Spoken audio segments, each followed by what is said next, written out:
This is East Midlands Today, and a leading asthma expert says there should be more recognition of a pioneering doctor who developed the world's most common treatment for asthma right here in the East Midlands. Dr. Harry Morrow Brown from Derby first worked out 50 years ago how to identify asthma in patients.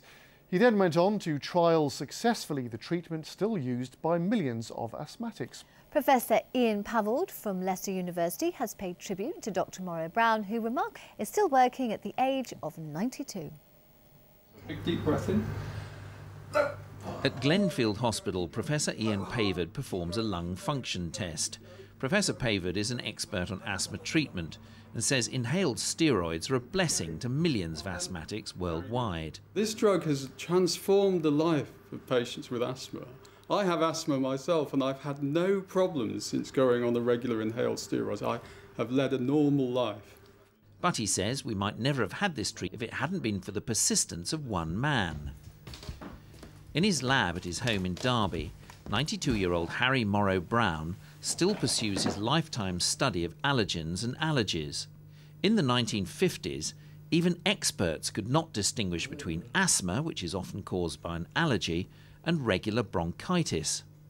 But Harry Morrow Brown realised only the allergic asthmatics would produce cells called eosinophils. By checking for these cells, the medical world 50 years ago at last had a cast-iron method of diagnosing allergic asthma. You published that information, and what was the response to that? None whatsoever.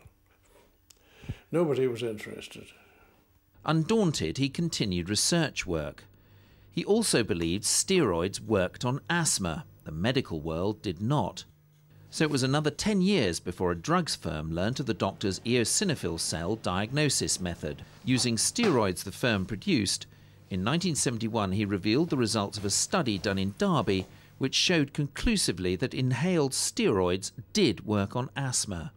So we had the biggest advance in the treatment of asthma started here in Derby. And I honestly think without Harry's work we wouldn't have what is the most effective treatment for asthma. Remember, that was in the East Midlands. He did a name and he was really a lone voice at the time, so I think we all owe him a great debt.